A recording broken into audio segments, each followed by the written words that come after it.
Hello everyone, welcome to break time classes. इस video में हम 1950 से अभी तक की जितनी भी योजनाएं हैं 2025 तक की, वो सभी इसी वीडियो में कवर करेंगे। और ये हमने पिछला जो छोटे छोटे करके वीडियो बनाए थे अलग अलग, इसको पूरा यहाँ पे कंबाइन कर दिया है जिससे एक साथ आप रिवीजन कर सकें 1 घंटे के अंदर। तो ये आने वाले सभी एग्जाम के लिए इंपॉर्टेंट होगा, यूपी पीसीएस हो, आरओ यारो हो, या यूपी ट्रिपल एससी के थ्रू जो एग्जाम होते हैं जहाँ पे भी योजनाएं पूछी जाती हैं उन सभी के लिए इंपॉर्टेंट है। ये सभी नोट्स वगैरह आपको यूपी पीसीएस, आरओ यारो कंबाइंड पेड ग्रुप जो चल रहा है उसमें मिल जाएगा। ज्वाइन करने के लिए जो नंबर दिया है इस पे व्हाट्सएप करके ग्रुप की डिटेल्स ले सकते हैं, उसको प्रॉपर्ली पढ़कर ज्वाइन कर सकते हैं। सभी हैंड रिटन नोट्स, टेस्ट वगैरह जितनी भी चीज़ें हैं सब आपको वहीं पर मिलेंगी। तो सबसे पहले यहाँ पर सामुदायिक विकास परियोजना के बारे में, ये 1952 में आई थी, 2 अक्टूबर 1952, जहाँ पे केवल ईयर दिया रहेगा, मतलब कि उसका कोई एग्जैक्ट डेट नहीं कहीं पे मेंशन है, तो वहाँ पे केवल ईयर लिखा रहेगा, नहीं तो डेट लिखी रहेगी। ये सभी जो योजनाएं हैं आज़ादी के बाद वाली, इनमें ज़्यादा डेट इंपॉर्टेंट नहीं रहती, ईयर ज़्यादा इंपॉर्टेंट रहता है, तो ये चीज़ ध्यान में रखिएगा। इसका उद्देश्य था ग्रामीण समाज में एकीकृत विकास करना, मतलब ग्रामीण समाज को मतलब अच्छे से उसका चहुमुखी विकास करना। और ये जो सामुदायिक विकास योजना है ये स्थानीय स्वशासन की दिशा में महत्वपूर्ण कदम माना जाता है, क्योंकि इसमें ग्रामीण स्तर पर बहुत सारे काम किए जा रहे थे पंचायतों की हेल्प से। तो ये है स्थानीय स्वशासन की दिशा में महत्वपूर्ण कदम। ये स्टेटमेंट बन सकता है जब भी हम स्थानीय स्वशासन की बात करते हैं, पंचायतों की बात करते हैं, तो इसमें सामुदायिक विकास परियोजना सबसे पहले आता है। नेक्स्ट बात करेंगे, ये कभी कभी पूछ लिया जा सकता है कि ये जो भारत में सामुदायिक विकास कार्यक्रम था इसके जनक कौन थे। तो उस टाइम पे पंचायत राज के मंत्री जो थे सुरेंद्र कुमार डे, ये जो है इनको माना जाता है कि सामुदायिक विकास कार्यक्रम के जनक थे।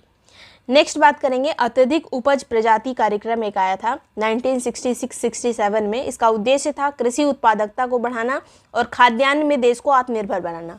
आज़ादी के बाद हमारा बहुत सारा हम डिपेंड रहते थे अलग अलग देशों पे, गेहूं वगैरह बाहर से आता था, तो खाद्यान्न की समस्या थी, तो उस टाइम पे यही मेन मुद्दा था। तो ये 66-67 में आया था। फिर एक ट्राइसम योजना आई थी 79 में, जिसका एक मतलब था कि एम्प्लॉयमेंट, सेल्फ एम्प्लॉयमेंट से इसका मतलब लेना देना था। ट्राइसम का था मतलब यहाँ फुल फॉर्म अगर माने तो रूरल यूथ सेल्फ एम्प्लॉयमेंट, इसके लिए था। 1979 में आया था। बस इतना याद रखिए किस ईयर में आया था, किस चीज़ के लिए था। नेक्स्ट यहाँ पे ड्वाक्रा योजना, ये सब योजना जो है अरेंज करने को एग्जाम में आ जाती है, जिसको यहाँ फुल फॉर्म है दीनदयाल उपाध्याय ग्रामीण कौशल्य योजना, जिसमें गरीब ग्रामीण युवाओं को नौकरी देने की बात की गई थी, जो है न्यूनतम वेतन में, मतलब जितना कुछ ऐसा वेतन दिया जाए जिनसे उनका गुजारा अच्छे से हो सके। 1982-83 में आई थी ये ड्वाक्रा योजना। पहले ट्राइसेम आई थी, उसके बाद ड्वाक्रा आई थी। नेक्स्ट है इंदिरा आवास योजना, ये 85-86 में आई थी। बहुत सारी ऐसी भी योजनाएं हैं जिनका नाम अभी बदल दिया गया है। जो पुरानी योजनाएं होती हैं उसी में थोड़ा मॉडिफिकेशन करके नाम बदल के अलग अलग सरकारें उसको आगे चलाती हैं। तो इंदिरा आवास योजना आई थी 1985-86 में, और ये जो है पीएम आवास योजना ग्रामीण इसको कहा जा सकता है, मतलब इसको ये भी कहते हैं पीएम आवास योजना ग्रामीण। अभी वर्तमान में इस तरह के नाम ऐसे बदले गए थे, बाद में भी बदले गए थे कई बार इसके नाम। तो वैसे अगर ये इंदिरा आवास योजना आए तो आप ईयर यही वाला लिखेंगे। उद्देश्य इसका ग्रामीण क्षेत्रों में गरीबी रेखा के नीचे आने वाले लोगों को पक्के मकान देना। मकान मतलब पूरा कई BHK मकान नहीं, छोटा सा एक कमरा, तो उसी तरह से है ये गरीबी रेखा के नीचे वाले लोगों के लिए। फिर राष्ट्रीय पेयजल मिशन 1986 में आया था। ये सब अरेंज करने को एग्जाम में पूछा जा चुका है। उद्देश्य है इसका ग्रामीण इलाकों में सुरक्षित पेयजल उपलब्ध कराना। इसके अलावा इसमें जो है सामाजिक भागीदारी के तहत कार्य किया जाएगा। ये राष्ट्रीय पेयजल मिशन जो आया था इसमें लोगों के सहयोग से काम किया जा रहा था पेयजल मिशन में 1986 में। फिर जो है राष्ट्रीय कृषि अनुसंधान परियोजना एक आई थी 1988 में, जिसका उद्देश्य था जो राज्य कृषि विश्वविद्यालय होते हैं वो क्षेत्रीय अनुसंधान क्षमता, उनकी जो है क्षेत्रीय अनुसंधान क्षमता को मजबूत करना। मतलब किसी भी क्षेत्र में जो भी कृषि जलवायु क्षेत्र होगा, मतलब कृषि विश्वविद्यालय होगा, राज्य कृषि विश्वविद्यालय, वो उस एरिया में जैसी जलवायु उसके हिसाब से खेती कैसे की जाए उनका सबका अध्ययन करेगा। तो इसलिए जो है ये राष्ट्रीय कृषि अनुसंधान परियोजना आई थी 88 में। राष्ट्रीय साक्षरता मिशन आया था 1988 में, ग्रामीण साक्षरता को बढ़ाने के लिए, ग्रामीण साक्षरता को बढ़ावा देने के लिए। फिर है जवाहर रोजगार योजना 1988-89 में आई थी जवाहर रोजगार योजना, और ये कभी कभी इसके बारे में पूछ लिया जाता है कि इस पंचवर्षीय योजना के दौरान थी। तो आपको लगभग सबका पता होना चाहिए, जब आप पंचवर्षीय योजना पढ़ लेंगे तो जिस ईयर की योजना आप पढ़ रहे हैं उसको उसी हिसाब से एडजस्ट कर लेंगे। तो 7वीं पंचवर्षीय योजना के दौरान ये आई थी जवाहर रोजगार योजना, जिसके तहत ग्रामीण क्षेत्रों में रोजगार के अवसर पैदा करने थे। अब रोजगार लिखा है तो आपको यही मतलब पता ही चल गया होगा रोजगार के लिए है ये। फिर प्रधानमंत्री रोजगार योजना एक आई थी 93 में, 2 अक्टूबर 93 में में, जिसमें शिक्षित युवाओं और महिलाओं को स्वरोजगार के लिए वित्तीय सहायता देने की बात की गई थी। प्रधानमंत्री रोजगार में वित्तीय सहायता दी जाएगी स्वरोजगार के लिए, और जवाहर रोजगार योजना में ग्रामीण क्षेत्रों में रोजगार के अवसर पैदा किए जाएंगे। नेक्स्ट है वाटरशेड विकास कार्यक्रम। ये सब जो है ये अरेंज करने वाले में लिखा रहता है अक्सर। वाटरशेड विकास कार्यक्रम 94-95 में आया था, जिसका उद्देश्य वर्षा जल संचय करना, मृदा अपवाह रोकना, पशुओं के लिए जलकुंड बनाना, ये सब इसके तहत आएंगे। जैसे अभी जो कैच द रेन टाइप का एक कार्यक्रम चल रहा है, 2014 से जो स्कीम्स है उसको हम अलग से कवर करेंगे, क्योंकि वहाँ से ज़्यादा क्वेश्चन पूछे जाते हैं। अब यहीं पे एक रह गई थी किसान क्रेडिट कार्ड योजना, तो यहीं पे लिखिए 1998 में आई थी। किसानों को सस्ते दर पर जो है ऋण देने के लिए 98 में आई थी किसान क्रेडिट कार्ड योजना, जिसको KCC बोलते हैं। जवाहर ग्राम समृद्धि योजना एक आई थी 1999 में, 1 अप्रैल 1999 में आई थी ग्राम समृद्धि योजना, जिसके तहत गाँवों में स्वरोजगार और सतत विकास के लिए आवश्यक बुनियादी ढांचा प्रदान करके ग्रामीण परिवारों की आजीविका के अवसर बढ़ाना। स्वरोजगार की बात की गई है, और मतलब इंफ्रास्ट्रक्चर डेवलप करके ग्रामीण क्षेत्रों में आजीविका के अवसर बढ़ाना की यहाँ पे मतलब ग्राम की समृद्धि की बात की गई है, ज़्यादा से ज़्यादा अमीर हो सके गाँव, इसलिए आई थी ये 1999 में। फिर है स्वर्ण जयंती ग्राम स्वरोजगार योजना, जो कि 1999 में आई थी 1999 में। इसका उद्देश्य ग्रामीण गरीब परिवारों को स्वरोजगार हेतु तो सहायता देना, जिसके तहत प्रशिक्षण और ऋण, विपणन, बुनियादी ढांचा, इन सभी की बात की गई थी। स्वर्ण जयंती ग्राम स्वरोजगार योजना में 1999 में आई थी, स्वरोजगार के लिए थी ये। नेक्स्ट बात करेंगे अन्नपूर्णा योजना की, 1 अप्रैल सन 2000 में आई थी। ज़्यादातर जो है ये क्रम वाले में योजना डाल दी जाती है। 2000 में आई थी, 1 अप्रैल सन 2000 में। उद्देश्य निर्धन और बेसहारा वरिष्ठ नागरिकों को निःशुल्क खाद्यान्न उपलब्ध कराना, तो ये सन 2000 की है, जिसमें खाद्यान्न उपलब्ध कराने की बात की गई थी। फिर है राष्ट्रीय ग्रामीण सड़क योजना, ये सन 2000 में आई थी। उसके बाद आवास योजना भी आई थी सन 2000 में ही, एक ही टाइम पे। फिर प्रधानमंत्री ग्रामोदय योजना एक आई थी, जो सन 2000-2001 के वित्तीय वर्ष में उसी टाइम पे आई थी, ग्रामोदय योजना भी। तो ये तीनों लगभग एक ही बार की हैं। और ये जो ग्रामोदय योजना है, इसका उद्देश्य है प्राथमिक स्वास्थ्य, प्राथमिक शिक्षा, आवास, ग्रामीण सड़कें, पेयजल, ये सब कुछ आ जाता है ग्रामोदय में। आवास भी आ जाएगा, ग्रामीण सड़कें भी आ जाएंगी, और प्राथमिक शिक्षा, स्वास्थ्य, सब कुछ आ जाएगा। कभी कभी UPSSC के एग्जाम में इस तरह से क्वेश्चन पूछ लिया जाता है कि निम्न में से किसका ग्रामोदय से संबंध है, प्रधानमंत्री ग्रामोदय योजना से। तो ये सब कुछ आ जाएगा इसमें, स्वास्थ्य, शिक्षा, आवास, ग्रामीण सड़कें, पेयजल वगैरह सब। फिर एक पूरा योजना, UPSS में पूरा योजना से क्वेश्चन आ चुका है, प्रीवियस ईयर पेपर देखेंगे तो 2003 में आई थी। इसका उद्देश्य था प्रोवाइड अर्बन, मतलब यहाँ पर पूरा का फुल फॉर्म ही यही है, provide urban amenities to rural areas, मतलब ग्रामीण क्षेत्रों में शहर जैसी सुविधाएं के लिए मतलब पूरा योजना आई थी 2003 में। ग्रामीण और शहरी का अंतर को कम करने के लिए, जो गैप होता है दोनों का, उसको कम करने के लिए योजना थी। फिर एक काम के बदले अनाज योजना, 14 नवंबर सन 2004 में आई थी। ये 2004 की योजना है, काम के बदले अनाज। इसके तहत 150 सबसे पिछड़े जिलों में पूरक मजदूरी रोजगार पैदा करना, जिसके तहत भोजन वगैरह की व्यवस्था थी मजदूरों के लिए। और इसमें जो काम कराया जाएगा वो ग्रामीण इंफ्रास्ट्रक्चर के विकास का काम कराया जाएगा। काम के बदले अनाज योजना में 2004 की योजना है। स्वजल धारा कार्यक्रम एक आया था सन 2002 में, 25 दिसंबर 2002 में, जिसके तहत गांव में न्यूनतम लागत पर पेयजल उपलब्ध कराया जा सके, इसलिए आया था स्वजल धारा कार्यक्रम, जिसमें हैंडपंप वगैरह लगाए जा रहे थे। 90% खर्च इसमें सरकार ले रही थी, बाकी जो जिसको लगवाना होता था वो लगाता था, मतलब खर्चा वो अपना वहन करता था।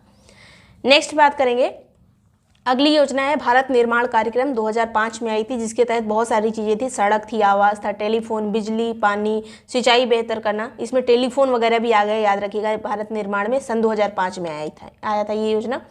नेक्स्ट है ग्रामीण स्वास्थ्य मिशन कार्यक्रम, जो कि सन 2005 का है, 12 अप्रैल 2005 का, यहाँ पे डेट इंपॉर्टेंट है, 12 अप्रैल 2005।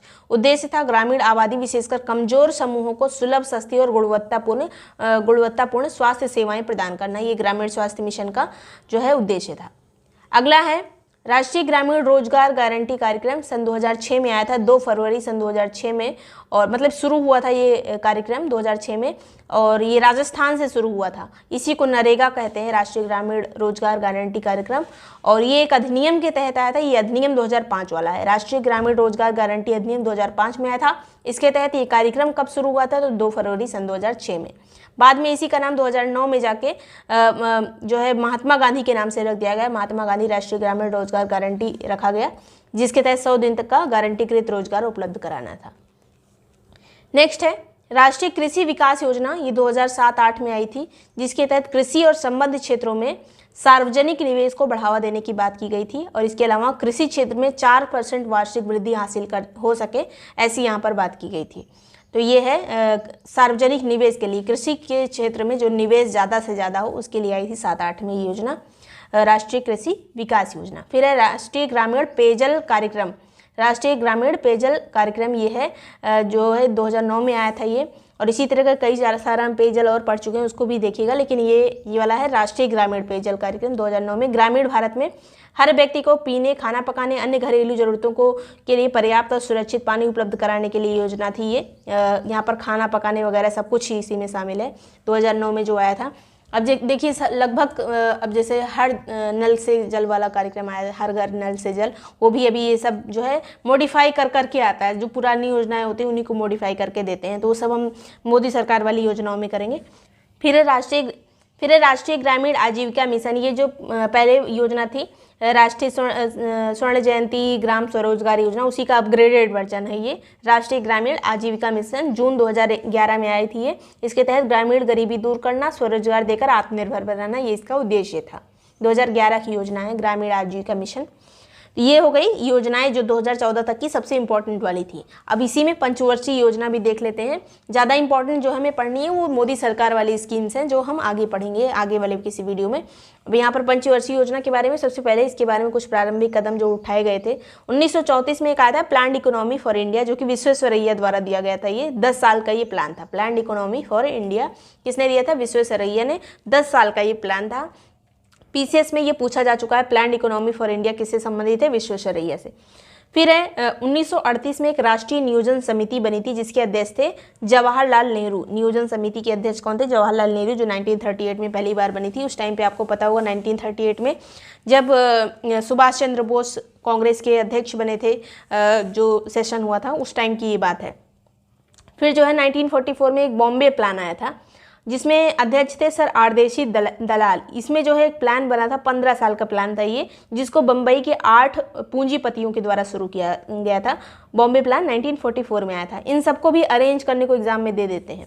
फिर 1945 में जन योजना एक आई थी, जिसको पीपल्स प्लान कहते हैं। इसको MN रॉय के द्वारा दिया गया था। 1945 में जन योजना आई थी। फिर है 1950 में एक आई थी सर्वोदय योजना, जिसको जयप्रकाश नारायण के द्वारा दिया गया था सर्वोदय योजना को, और ये भी अरेंज करने में आपको मिल सकता है एग्जाम में। फिर जो है योजना आयोग की स्थापना कब हुई थी? 15 मार्च 1950 में। 15 मार्च 1950 में इसी के द्वारा ये सब जो है पंचवर्षीय योजना वगैरह चलाई जा रही थी। योजना आयोग के स्थान पर नीति आयोग कब आ गया? तो 1 जनवरी 2015 को। और योजना आयोग जब बना था उसके बाद ही एक परिषद बनी थी, राष्ट्रीय विकास परिषद। राष्ट्रीय विकास परिषद की स्थापना कब हुई थी? तो 6 अगस्त 1952 को। ये सब डेट बहुत इंपॉर्टेंट है। 6 अगस्त 1952 को बनी थी राष्ट्रीय विकास परिषद। योजना आयोग और ये दोनों मिलकर काम करते थे। फिर यहाँ पर पंचवर्षीय योजना के बारे में कैसे याद रखेंगे वो सब चीज़ें, तो 3 बार इसमें गैप आया था। टोटल 7 साल का गैप आया था। 5-5 साल के लिए योजनाएं चलती थी, लेकिन 3 बार गैप आया था। और टोटल साल में मिलाया जाए तो 3 साल का एक बार 2 साल का, एक बार 2 साल का, 7 साल का गैप आया था। और सबसे कब गैप आया था वो पहले पढ़ लेते हैं। तो 1966 से 69, ये 3 साल का गैप जो है तीसरी और चौथी पंचवर्षीय योजना के बीच में आया था। ये स्टेटमेंट वाइज क्वेश्चन RO वगैरह में बहुत पूछे जाते हैं, क्योंकि इस तरह से कि निम्न में से किस योजना के पहले गैप आया था या किसके बाद आया था, इस तरह से। फिर 1978-80 के टाइम पे आया था। 1978 से 80 में 2 साल मतलब गैप था। 5वीं और 6ठी के बीच में गैप था। फिर 1990 से 92 के बीच में 2 साल का गैप था, 7वीं और 8वीं के बीच में। तो ये 3 बार गैप आया, टोटल 7 साल का। अब पहली पंचवर्षीय योजना 1951 से 56 तक चली थी। मॉडल था इसका हेरोल्ड डोमर मॉडल पर आधारित थी। उद्देश्य था अर्थव्यवस्था के संतुलित विकास की प्रक्रिया का आरंभ। कभी कभी जो पहली 3 हैं उनसे क्वेश्चन ज़्यादा पूछ ले जाते हैं। इसमें प्राथमिकता किस चीज़ को दी गई थी? कृषि को, क्योंकि उस टाइम पे कृषि सबसे ज़्यादा इंपॉर्टेंट था। खाद्यान्न हमारा बहुत कम था। लक्ष्य था इसमें 2.1% तक अचीव करना, लेकिन हमने बहुत ज़्यादा अचीव किया था, मतलब 3.6 तक, मतलब लक्ष्य से ज़्यादा अचीव किया था इसमें। राष्ट्रीय आय उस टाइम पे कितनी थी? 18%। प्रति व्यक्ति आय थी 11%। कभी कभी इस तरह की चीज़ें पूछ ली जाती हैं, क्योंकि ये शुरुआत की बात है। फिर जो है सामुदायिक विकास कार्यक्रम उसी टाइम पे चला था, पहली पंचवर्षीय योजना के दौरान ही, 1952 में। और सिंचाई परियोजना जो है उस टाइम पे 3 चलाई गई थी। कृषि का विकास उस टाइम पे किया जा रहा था, तो 3 परियोजनाएं आई थी, भाखड़ा नागल व्यास परियोजना और दामोदर नदी घाटी परियोजना। सब पहली पंचवर्षीय योजना की देन है। नेक्स्ट है द्वितीय पंचवर्षीय योजना 56 से 61 तक चली थी 5 साल। उस टाइम पे इसका मॉडल किसने पेश किया था? पीसी महालनोबिस ने। उद्देश्य था समाजवादी समाज की स्थापना करना। प्राथमिकता इसमें भारी उद्योग और खनिज को दी गई थी। भारी उद्योग मतलब कृषि को छोड़ दिया गया, भारी उद्योग और खनिज को यहाँ पर प्राथमिकता दी गई। उद्योग इसमें इस टाइम पे लगे थे 3 प्रमुख, जो है पहला तो है दुर्गापुर, जो कि पश्चिम बंगाल में लगा था, यूके के सहयोग से ही लगा था उद्योग। और ये पूछ लिया जाता है कई बार, दुर्गापुर वाला किसने लगाया था, किसके सहयोग से लगा था, या फिर भिलाई वाला, राउरकेला वाला। तो दुर्गापुर वाला यूके के सहयोग से पश्चिम बंगाल में, भिलाई वाला लगा था यूएसएसआर के सहयोग में, क्योंकि उस टाइम पे रूस का विघटन नहीं हुआ था। फिर राउरकेला जो कि उड़ीसा में है, वहाँ पे जो उद्योग लगा था, फैक्ट्री लगी थी, वो जर्मनी के सहयोग से लगी थी। तो तीनों किसके सहयोग से लगी थी, ये याद होना चाहिए कहाँ पे है कौन सा। फिर जो है तीसरा पंचवर्षीय योजना मॉडल 1961 से 66 तक चला 3 साल। उद्देश्य था अर्थव्यवस्था को स्वतः और आत्मनिर्भर बनाना, स्वतः स्फूर्त और आत्मनिर्भर बनाना। प्राथमिकता थी इसकी कृषि और उद्योग दोनों। देखिए पहली बार वाले में कृषि था, दूसरे में उद्योग था, तीसरे में अब एक को एक छोड़ नहीं सकते हैं, तो कृषि भी इंपॉर्टेंट थी, उद्योग भी, तो दोनों को यहाँ पर लेकर चले। और इस टाइम पे 1964 में Bokaro iron and steel industry की स्थापना हुई थी झारखंड में। Bokaro iron and steel industry की स्थापना जो है झारखंड में की गई थी, किसके सहयोग से? यूएसएसआर के सहयोग से 1964 में। और इसी टाइम पे हरित क्रांति आई थी, एमएस स्वामीनाथन के द्वारा इसको भारत में पेश किया गया था। और इसमें जो है 1966 से 67 के दौरान ये आई थी हरित क्रांति, जिसमें खेती को बहुत ज़्यादा बल मिला था। नेक्स्ट बात करेंगे, फिर योजना अवकाश आ गया। 66 से 69 तक कोई योजना नहीं चली, 3 साल की वार्षिक योजनाएं चलती थी, क्योंकि सरकार चेंज हुई थी तो एक साल की योजना चला रही थी, जिसमें जो है ये योजना अवकाश के टाइम पे कृषि संबद्ध क्षेत्र और उद्योगों पर बल दिया जा रहा था। ये जो एक साल की योजनाएं थी, 3 साल की। तो फिर जो है चतुर्थ पंचवर्षीय योजना आई थी 69 से 74 के दौरान। 69 से 74 के दौरान गैप कब था वो आप याद रखेंगे तो ये सब याद हो जाएगा। मॉडल कौन सा था? डीआर गॉडगिल मॉडल इसको कहा जाता है, चौथी वाली को। और उद्देश्य था स्थायित्व के साथ विकास और आर्थिक आत्मनिर्भरता की प्राप्ति। आर्थिक आत्मनिर्भरता की बात इसी में की गई थी पंचवर्षीय योजना में, चौथी वाली। फिर जो है विशेष, इसमें एक विशेष बात थी, समाजवादी समाज की स्थापना करना भी इसका वो था। उद्देश्य बस याद रखिए कि आर्थिक आत्मनिर्भरता की यहाँ पर बात की गई है। फिर है परिवार नियोजन कार्यक्रम, इसी चौथी वाली के दौरान शुरू हुआ था, जब ये इंदिरा गांधी का यहाँ पे शासन चल रहा है उस टाइम पे, मतलब प्रधानमंत्री हैं, उसी टाइम की ये सब बातें हैं। विकास केंद्र उपागम की शुरुआत इसी में की गई थी। ऑपरेशन फ्लड आया था, दुग्ध विकास की मतलब शुरुआत हुई थी 1970 में। फिर जो है पांचवी पंचवर्षीय योजना 1974 से 78 तक आई, जिसका उद्देश्य था पांचवी का, इंदिरा गांधी गवर्नमेंट है यहाँ पर, गरीबी उन्मूलन की बात की गई थी और आत्मनिर्भरता की। पहली बार गरीबी उन्मूलन की बात पांचवी पंचवर्षीय योजना में की गई है, ये भी एग्जाम में पूछा जा चुका है क्वेश्चन। प्राथमिकता था यहाँ पर आर्थिक स्थायित्व। उद्देश्य आप याद रखिएगा सबका, लगभग कभी कभी पूछ लिया जाता है इधर उधर से। 20 सूत्री कार्यक्रम इसी दौरान शुरू हुआ था 1975 में। न्यूनतम आवश्यकता कार्यक्रम इसी टाइम पे शुरू हुआ था 74-75 में। काम के बदले भोजन कार्यक्रम शुरू हुआ था 77-78 में जनता पार्टी के द्वारा। बाद में जब गवर्नमेंट चेंज हुई तो जनता पार्टी ने इसका जो है ये पंचवर्षीय योजना फिर से समाप्त कर दी। जैसे ही कांग्रेस की गवर्नमेंट हटती थी पंचवर्षीय योजना खत्म हो जाती थी। फिर एक आती थी अनवरत योजना। ये लोग एक साल की स्कीम्स चलाते थे, एक साल में टारगेट अचीव करने का प्रयास करते थे। तो ये 78 से 80 तक चली थी अनवरत योजना, जिसके तहत जो है उस टाइम पे मोरारजी देसाई की सरकार थी। लकड़ावाला के सहयोग से ये आर्थिक मतलब इकोनॉमिस्ट थे लकड़ावाला, इनकी स्कीम्स आपने पढ़ी होगी गरीबी वाली। तो लकड़ावाला के सहयोग से ये जो है अनवरत योजना चली थी।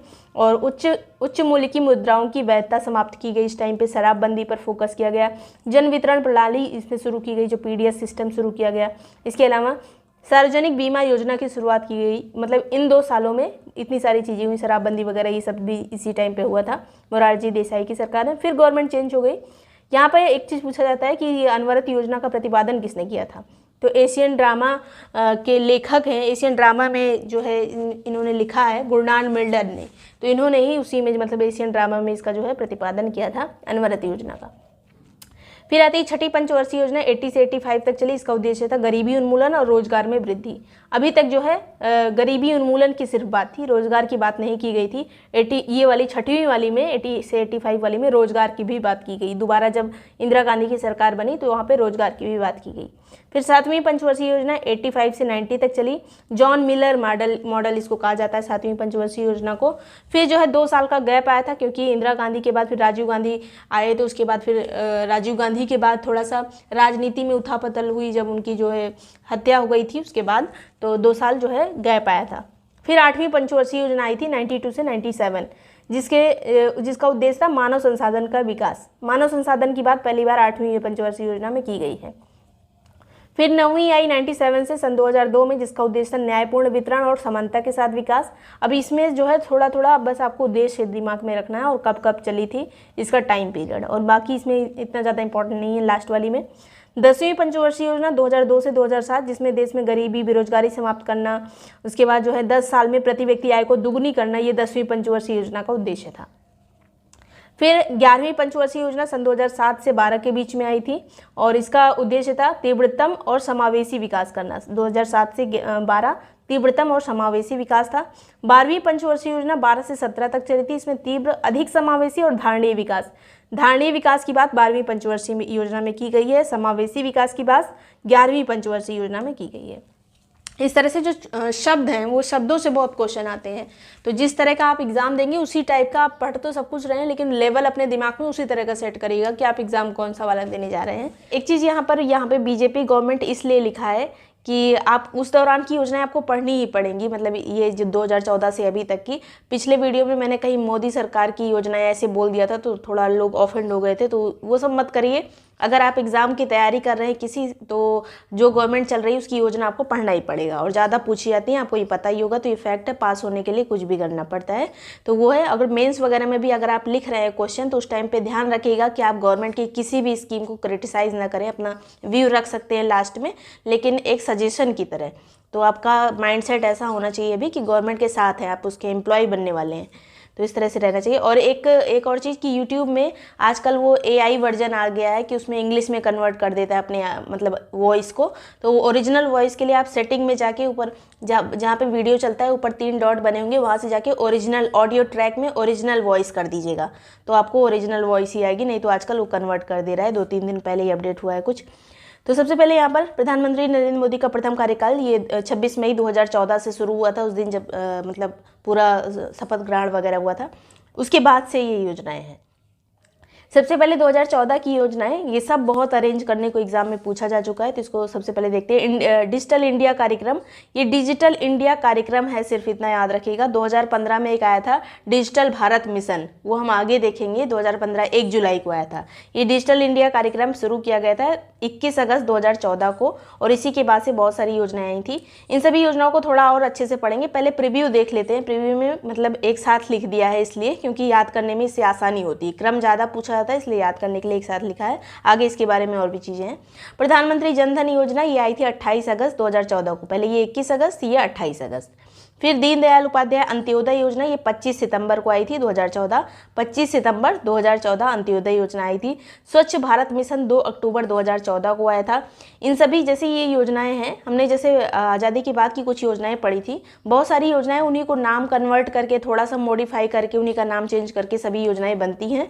तो बस सबका अभी जो पढ़ रहे हैं इसको इसका एग्जैक्ट नाम आपको याद होना चाहिए। उसको अलग पढ़िएगा, इसको अलग पढ़िएगा। स्वच्छ भारत मिशन ये 2 अक्टूबर 2014 को आया था। फिर सांसद आदर्श ग्राम योजना, ये 11 अक्टूबर 2014 को आई थी। ये सब बहुत अरेंज करने वाले पार्ट में डाल देते हैं इसको। 11 अक्टूबर 2014। फिर श्रमेव जयते आई थी 16 अक्टूबर 2014 को। फास्टैग योजना आई थी 31 अक्टूबर 2014 को, जो गाड़ियों पर लगाते हैं। जीवन प्रमाण पत्र एक स्कीम आई थी जो है 10 नवंबर 2014 को।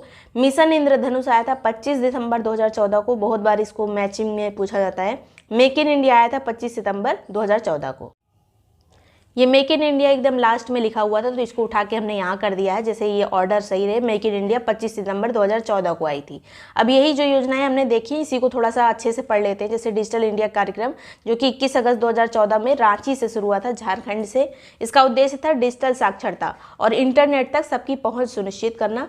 बाद में इसी को थोड़ा मिशन के तौर पर शुरू किया गया था 1 जुलाई 2015 को, जिसको 2015 की योजनाओं में हम कवर करेंगे। ये बस डिजिटल इंडिया है 21 अगस्त 2014। फिर प्रधानमंत्री जन धन योजना, ये 28 अगस्त को शुरू हुई थी। घोषणा इसकी कर दी गई थी 15 अगस्त को ही, लेकिन ये शुरू हुई थी। यहाँ पर घोषणा की डेट नहीं पूछा जाता ज़्यादा। कब शुरू हुई थी योजना, वो ज़्यादा इंपॉर्टेंट रहता है। बहुत सारी योजनाएं आपको अगर गूगल पे सर्च करेंगे तो आपको कभी घोषणा की तिथि मिलेगी, कभी जो है जब वो शुरू हुई थी उसकी डेट मिलेगी, तो उससे थोड़ा कंफ्यूज मत होइएगा, अलग अलग हर जगह डेट रहती है। उद्देश्य इसका था वित्तीय समावेशन, नारा था मेरा खाता भाग्य विधाता। खाता खोलने की उम्र जो है इसमें न्यूनतम आयु है 10 वर्ष। जब 10 वर्ष वाली आयु वाला खाता खुलता है तब उसमें एड्रेस प्रूफ जो है पेरेंट्स का लगता है, लेकिन फिर जब वयस्क पूरा मतलब पूर्ण खाता खुलता है 18 साल के बाद, वैसे खुल सकता है 10 साल तक ही, मतलब 10 साल पे ही खुल जाता है ये। अगस्त 2024 तक अभी रिसेंट में डेटा आया था 53.13 करोड़ जो है खाते खोले गए थे जनधन योजना के तहत। 53.13 करोड़ जो है खाते खुल चुके हैं इसके तहत। नेक्स्ट यहाँ पर दीनदयाल उपाध्याय अंत्योदय योजना, ये 25 सितंबर 2014 को आई थी। इसका उद्देश्य कौशल विकास के माध्यम से आजीविका के अवसर में वृद्धि करना और गरीबी को कम करना। कौशल विकास से संबंधित है जिससे आजीविका अच्छी हो सके। 25 सितंबर 2014 को आई थी। प्रारंभिक नाम इसका था, जब हमने पहले आज़ादी के बाद वाली योजनाएं पढ़ी थी उस टाइम पे 1999 में स्वर्ण जयंती ग्राम स्वरोजगार योजना थी, उसी का नाम वगैरह परिवर्तित करके ये नाम रखा गया है। पहले राष्ट्रीय ग्रामीण आजीविका मिशन इसका नाम था, फिर दीनदयाल उपाध्याय अंत्योदय योजना नाम हुआ। ये सब नाम चेंज होते रहते हैं, बस डेट याद रखिए आप इसमें, क्योंकि इसी तरह के आप क्वेश्चन इसमें डेट वाइज ज़्यादा पूछे जा रहे हैं। एकदम एग्जैक्ट डेट पूछ लेते हैं या फिर मैच करने को पूछ लेते हैं या फिर अरेंज करने को, इस तरह से बहुत आ रहा है। स्वच्छ भारत मिशन ही आया था 2 अक्टूबर 2014 को। इसका लक्ष्य था उस टाइम पे गांधी जी की 150वीं जयंती तक, यानी 2019 तक भारत को स्वच्छ बनाना इसका लक्ष्य था। 2014 में आया था, 2019 तक स्वच्छ बनाना था। अब ये जो है क्या ही याद करेंगे इसमें, अब आप डेट याद रखिए इसकी। नेक्स्ट है सांसद आदर्श ग्राम योजना, ये आई थी 11 अक्टूबर 2014 को जयप्रकाश नारायण जी की जयंती पर, और ये ग्रामीण विकास मंत्रालय के द्वारा शुरू की गई थी। उद्देश्य था गांव में सामाजिक, आर्थिक और बुनियादी विकास करना। इसके तहत जो लोकसभा सांसद होते हैं वो अपने निर्वाचन क्षेत्र में एक ग्राम पंचायत का चयन कर सकते हैं, एक ग्राम का चयन कर सकते हैं, उसका जो है डेवलपमेंट कर सकते हैं। इसके अलावा अपने खर्चे पर, और राज्यसभा सांसद जिस राज्य से मतलब चुने जाते हैं वहाँ पर एक ग्राम पंचायत का चयन कर सकते हैं, और जो मनोनीत सांसद होते हैं वो पूरे देश से कहीं का भी कोई भी जिला उठाकर वहाँ का एक का डेवलपमेंट कर सकते हैं। नेक्स्ट है श्रमेव जयते योजना, ये आई थी, इसको बाद में नाम परिवर्तित किया गया था, दीनदयाल उपाध्याय के नाम पर ये योजना रखी गई थी श्रम एवं रोजगार मंत्रालय के द्वारा 16 अक्टूबर 2014 को। इसके तहत श्रम कानूनों में सुधार शामिल था, पारदर्शिता, ई श्रम पोर्टल वगैरह जो आए थे वो श्रमेव जयते योजना के तहत ही आए थे। कई बार आपने सुना होगा श्रम पोर्टल पर अपना रजिस्ट्रेशन करने के लिए इस तरह से। नेक्स्ट है फास्टैग योजना, 31 अक्टूबर 2014 को आई थी। शुरुआत इसकी मुंबई अहमदाबाद हाईवे से की गई थी, फिर इसको देश भर में अनिवार्य कर दिया गया था फास्टैग योजना को 15 फरवरी 2021 है ये, 2021 से इसको अनिवार्य किया गया था, 2014 की योजना है। फिर जीवन प्रमाण पत्र एक आया था जिसके तहत पेंशन भोगियों का प्रमाण पत्र बन रहा था, किसकी मृत्यु हो गई किसकी नहीं हुई ऐसे टाइप की, तो ये 10 नवंबर 2014 को ये योजना आई थी। फिर मिशन इंद्रधनुष, ये कई बार पूछा जा चुका है, ये स्वास्थ्य और परिवार कल्याण मंत्रालय से संबंधित है, 25 दिसंबर 2014 को शुरू हुआ था। उद्देश्य है इसका बच्चों और गर्भवती महिलाओं का टीकाकरण सुनिश्चित करना, इसका उद्देश्य था। इसके तहत डिप्थीरिया, काली खांसी, टिटनेस, पोलियो, क्षय रोग, hepatitis B, meningitis, pneumonia, rota virus, rubella, खसरा, इन सब का टीका लगता था। और बाद में इसके कई चरण आए, अभी 5.0 जो चरण आया था वो अक्टूबर 2023 में आया था। कई चरण इसके आ चुके हैं, मतलब 5वां चरण तक आ चुका है इसका भी। नेक्स्ट बात करेंगे मेक इन इंडिया, ये 25 सितंबर 2014, ये सितंबर वाली योजना है, 25 सितंबर 2014 को आया था, वित्त मंत्रालय के द्वारा शुरू किया गया था इन्वेस्टमेंट को आकर्षित करने के लिए इंडिया में, मतलब फॉरेन इन्वेस्टमेंट ज़्यादा से ज़्यादा आए, तो इसके लिए ये योजना थी। नेक्स्ट यहाँ पर अब ये सभी 2014 वाली योजनाएं हैं, इसको जब एक साथ जहाँ पे लिखा है उसको एक बार रिवाइज करते जाइएगा एग्जाम के पहले। नेक्स्ट है 2015 की योजना है, इसमें पहले देख लेते हैं हृदय योजना, ये 21 जनवरी 2015 में आई थी। बेटी बचाओ बेटी पढ़ाओ 22 जनवरी 2015, सुकन्या समृद्धि भी 22 जनवरी 2015। फिर मृदा स्वास्थ्य कार्ड योजना 19 फरवरी 2015। उजाला योजना आई थी 1 मई 2015 को, ये कई बार पूछी जा चुकी है उजाला योजना। उज्ज्वला और उज्ज्वला अलग अलग है, उज्ज्वला 2016 में आई थी, उजाला 2015 में आई थी। ये वाली एलईडी से रिलेटेड है, उज्ज्वला गैस सिलेंडर से रिलेटेड है। प्रधानमंत्री जीवन ज्योति बीमा योजना 9 मई 2015 को आई थी, इसी दिन 3 योजनाएं आई थी, जीवन ज्योति और सुरक्षा बीमा और अटल पेंशन। प्रधानमंत्री जीवन ज्योति बीमा योजना, प्रधानमंत्री सुरक्षा बीमा योजना और अटल पेंशन योजना, तीनों जो है 9 मई 2015 को आई थी। फिर आई थी एक उस्ताद योजना 14 मई 2015 को। डीडी किसान चैनल शुरू हुआ था 26 मई 2015 को। हाउसिंग फॉर ऑल स्कीम 25 जून 2015 को आया था और अमृत योजना 25 जून 2015 को आई थी। ये दोनों शहर से रिलेटेड योजनाएं हैं, हाउसिंग फॉर ऑल और अमृत योजना 25 जून को आई थी दोनों। स्मार्ट सिटी योजना ये भी सिटी से ही रिलेटेड है, ये भी 25 जून को ही आई थी। ये तीनों सिटी वाली 25 जून की ही हैं। फिर डिजिटल भारत, जिस तरह से हमने डिजिटल इंडिया कार्यक्रम देखा था उसी तरह से मिशन के तौर पर डिजिटल भारत 1 जुलाई 2015 को शुरू किया गया था। ये वाला डेट ज़्यादा पूछा जाता है, डिजिटल भारत वाला। सागरमाला परियोजना 31 जुलाई 2015। प्रधानमंत्री कौशल विकास योजना ये 15 जुलाई 2015। उसके बाद जो है स्वर्ण मौद्रीकरण, मतलब सोने से रिलेटेड 3 स्कीम है जो तीनों एक साथ शुरू हुई थी। स्वर्ण मौद्रीकरण योजना, स्वर्ण बॉन्ड योजना, स्वर्ण बुलियन योजना। ये जो है 5 नवंबर 2015 की योजना है। 5 नवंबर जब आए समझ लीजिए सोने की बात हो रही है, 5 नवंबर 2015। अब हृदय योजना क्या थी, तो 21 जनवरी 2015 में शुरू की गई थी। विश्व विरासत स्थलों का विकास करना, ये मंत्रालय आवास और शहरी कार्यक्रम मंत्रालय के द्वारा इसको शुरू किया गया था। मेन काम इसका था जो मॉन्यूमेंट्स वगैरह हैं उसको उसकी रक्षा करना, उस विरासत की मतलब विकास करना, वहाँ पे पर्यटन का विकास ज़्यादा से ज़्यादा हो सके उसके लिए काम करना। वैसे ये योजना अब खत्म हो चुकी है, बहुत सारी योजनाएं इसमें अब खत्म हो चुकी है, लेकिन आप जब डेट पूछी जाती है तब पूछ लिया जाता है क्रम लगाने को। नेक्स्ट यहाँ पर है बेटी बचाओ बेटी पढ़ाओ। ये 22 जनवरी 2015 में हरियाणा से लॉन्च की गई थी। उद्देश्य था इसका लिंगानुपात में कमी को रोकना, महिला सशक्तिकरण, और ये मंत्रालय था महिला और बाल विकास मंत्रालय के द्वारा इसको शुरू किया गया था। उसी दिन एक और योजना आई थी सुकन्या समृद्धि योजना 22 जनवरी 2015। इसमें खाता धारक की आयु जो है 10 वर्ष से कम होनी चाहिए। लड़की जो होती है उसका जो है 10 साल से कम उसकी एज होनी चाहिए तब उसका खाता खुलेगा। निवेश इसमें 250 से 1.5 लाख तक कर सकते हैं। महिला बाल विकास मंत्रालय के द्वारा इसको शुरू किया गया था। निवेश की वो कितनी थी, तो 250 से 1.5 लाख रुपए तक। 22 जनवरी की योजना है। फिर मृदा स्वास्थ्य कार्ड योजना कृषि मंत्रालय ने शुरू की थी 19 फरवरी 2015 को गंगानगर राजस्थान से। थीम था इसका स्वस्थ धरा खेत हरा। उद्देश्य था मृदा परीक्षण प्रयोगशाला स्थापित करने के लिए 40 वर्ष से कम उम्र के युवा को 40% वित्तीय सहायता प्रदान करना। प्रयोगशाला खोलने के लिए ये योजना थी जिसमें 40% सहायता जो है सरकार के द्वारा की जाएगी, जिसमें मृदा परीक्षण होगा इस प्रयोगशाला में। ये ऐसी योजना थी, 19 फरवरी 2015 में आई थी।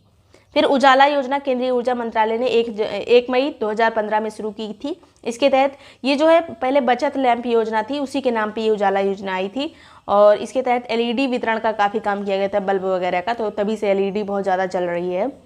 नेक्स्ट है प्रधानमंत्री जीवन ज्योति योजना 9 मई 2015 में आई थी। वही जो 3 योजनाएं एक साथ आई थी, वित्त मंत्रालय ने शुरू किया था इसको। आयु सीमा है, अब यहाँ पे देखिए कई चीज़ इसमें पूछा जाता है कि इसमें एज लिमिट कितनी है। तो जीवन ज्योति में है 18 से 50 साल। प्रीमियम इसका भरना पड़ता है 436 रुपये सालाना। ये सब इसमें ये चीज़ पूछी जाती है इसलिए यहाँ लिखी है। और पहले ये 330 था, अब 436 रुपये है। और एज लिमिट है जीवन ज्योति में 18 से 50। बीमा कवर मृत्यु वगैरह हो जाती है तो 2 लाख रुपये मिलेंगे। फिर जो है प्रधानमंत्री सुरक्षा बीमा योजना, ये भी 9 मई को आई थी। इसमें जो एज लिमिट है 18 से 70 है। उस वाले में 18 से 50 था, इसमें 18 से 70 है सुरक्षा बीमा में। इसके तहत प्रीमियम की राशि 20 रुपये है, 12 रुपये से बढ़ाकर 20 रुपये। बीमा कवर जो है 2 लाख रुपये तक है। पूर्ण विकलांगता या मृत्यु होती है तो 2 लाख, आंशिक होता है, आंशिक विकलांगता रहती है तो 1 लाख रुपये इसके तहत मिलते हैं। 9 मई 2015 की योजना है ये। नेक्स्ट है ये एज याद रखिएगा 18 से 70 साल सुरक्षा बीमा वाले में। फिर अटल पेंशन 9 मई 2015 उसी टाइम पे आई थी। इसमें जो एज लिमिट है वो 18 से 40 है। ये असंगठित क्षेत्र के लिए पेंशन के से संबंधित है, मतलब सरकारी नहीं, जो प्राइवेट सेक्टर होते हैं, असंगठित क्षेत्र होते हैं, उसमें पेंशन से रिलेटेड है। 60 साल के बाद उसके तहत पेंशन दी जाती है। नेक्स्ट बात करेंगे उस्ताद योजना, 14 मई 2015 को आई थी। हस्तशिल्प और पारंपरिक दस्तकारी ट्रेनिंग से संबंधित है ये, मतलब जो पारंपरिक काम होते हैं जैसे दस्तकारी वगैरह या बहुत सारे ऐसे काम हैं, शिल्पकार, ये सब जो है उनके लिए जो उस्ताद योजना आई थी मई 2015 में। कायाकल्प योजना 14 मई 2015 में आई थी। इसी तरह का एक ऑपरेशन कायाकल्प यूपी में चला था, यूपी की योजनाओं में हमने पढ़ा था, जिसके तहत स्मार्ट स्कूल की बात की गई थी। लेकिन ये केंद्रीय योजना है कायाकल्प योजना, जिसमें अस्पतालों की स्वच्छता से संबंधित है ये। डीडी किसान चैनल ये 26 मई 2015 में शुरू किया गया था। नई कृषि तकनीकी, पानी संरक्षण, जैविक खेती की जानकारी ये सब इसके तहत दी जाती थी। हाउसिंग फॉर ऑल स्कीम 25 जून 2015 में आया था। होम लोन वगैरह के लिए है ये। अमृत योजना, इसका फुल फॉर्म है Atal mission for rejuvenation and urban, ये 25 जून 2015 में आया था। बिजली, पानी, सीवेज, कूड़ा प्रबंधन, ये सब इससे रिलेटेड है, शहर से रिलेटेड योजना है ये।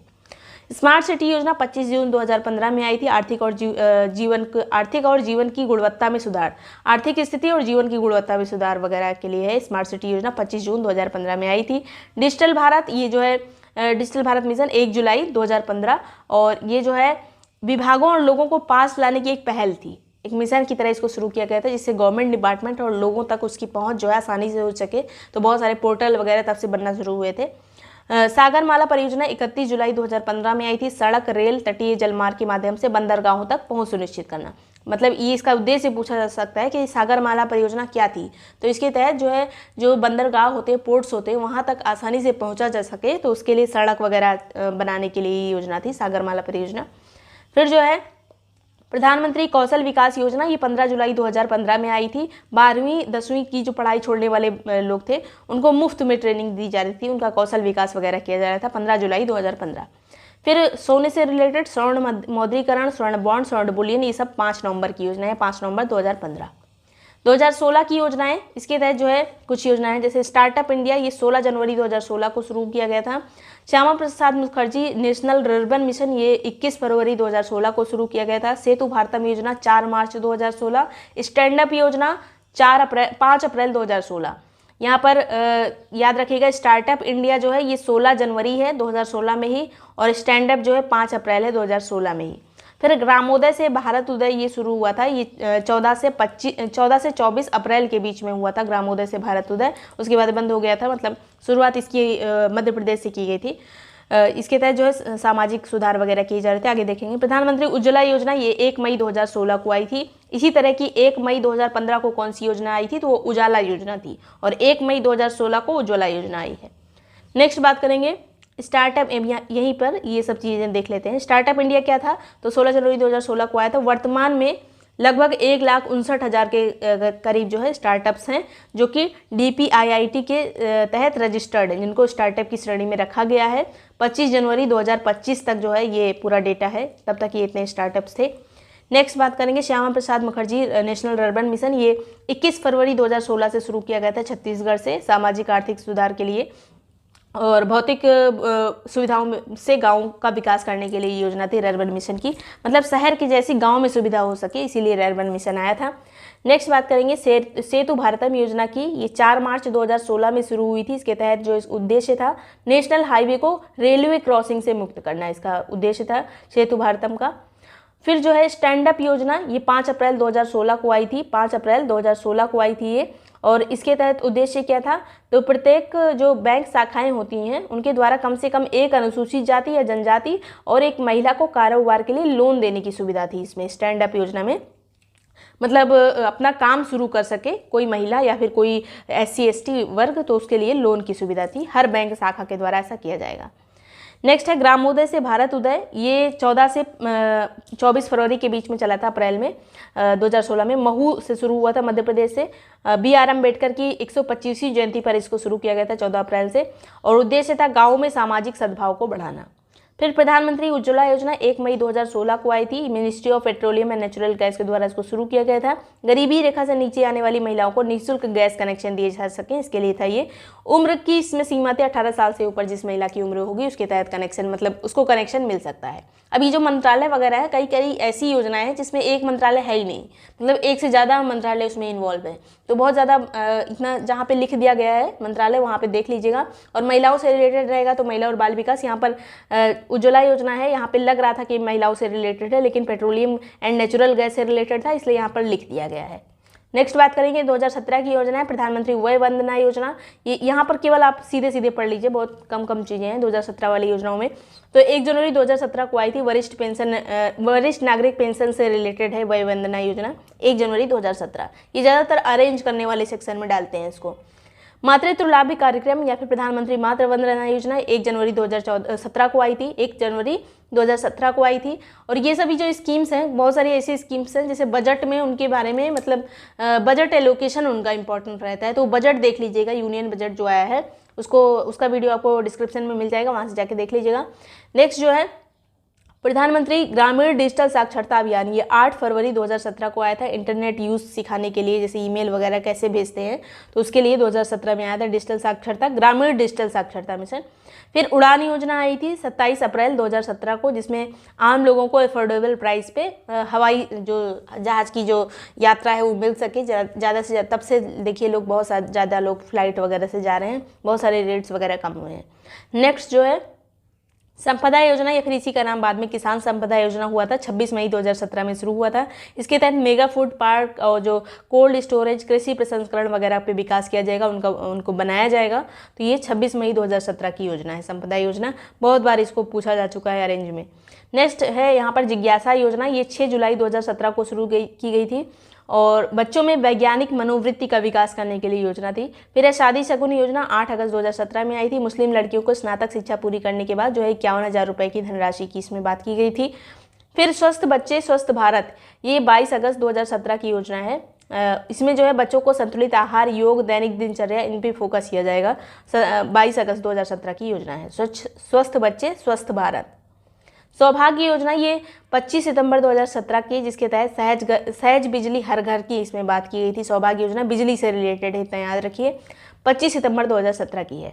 फिर रफ्तार एक स्कीम आई थी, राष्ट्रीय कृषि विस्तार योजना थी ये एक, और ये 1 नवंबर 2017 को आई थी। कृषि वगैरह से है, मतलब कृषि के विकास के लिए, उसी के लिए योजना थी ये। दीनदयाल स्पर्श योजना ये 3 नवंबर 2017 को आई थी और इसके तहत जो है 6 से 9 साल के जो मतलब 6 से 9th क्लास के बच्चे जो हैं उनमें टिकट कलेक्शन की, टिकट संग्रहण की रुचि पैदा हो, उसके लिए योजना आई थी। किस क्लास से किस क्लास? तो 6 से 9 तक के लिए 2017 की योजना, याद रखिएगा। अरेंज करने में इसको आता है क्वेश्चन में। सबसे पहले यहाँ पर 2018 की योजना है। यहाँ पर कुछ जितनी भी योजनाएं हैं उनके बारे में जो चीज़ें पूछी जा सकती हैं, जैसे यूपी पीसीएस वगैरह में अरेंज करने को आता है क्वेश्चन, हमने पिछले वीडियो में बात की थी, तो उसी तरह से, या फिर मैचिंग में क्वेश्चन आता है। कभी कभी उद्देश्य से पूछ लिया जाता है उसका। आरओ यारू में भी योजनाओं से काफ़ी क्वेश्चन पूछे जाते हैं। तो यहाँ पर किसान ऊर्जा सुरक्षा और उत्थान महाअभियान, जिसको कुसुम योजना कहा जाता है, 1 फरवरी 2018 में आई थी ये। वैसे तो बहुत सारी ऐसी योजनाएं हैं जिनकी घोषणा बजट के दौरान की जाती है, लेकिन इनको शुरुआत बाद में की जाती है। ये कुसुम योजना भी उसी तरह की है। जो चीज़ें यहाँ पर इंपॉर्टेंट होंगी वही चीज़ें लिखी जाएंगी। अब इसका उद्देश्य ज़्यादा इंपॉर्टेंट है। उद्देश्य है किसानों को सौर ऊर्जा से चलने वाले पंप देना। सौर ऊर्जा से रिलेटेड है, किसानों को पंप देने से रिलेटेड है ये, और इसका जो उद्देश्य है वो ज़्यादा इंपॉर्टेंट है कुसुम योजना का। नेक्स्ट यहाँ पर सोलर चरखा योजना, 5 फरवरी 2018 की योजना है ये। महिलाओं के लिए रोजगार को बढ़ावा देना इसकी मतलब मेन बात है ये। 5 फरवरी 2018 को आई थी सोलर चरखा योजना। फिर पोषण अभियान जो है 8 मार्च 2018 को इसका शुभारंभ किया गया था झुंझुनू राजस्थान से। 8 मार्च जो कि महिला दिवस होता है, अंतर्राष्ट्रीय महिला दिवस।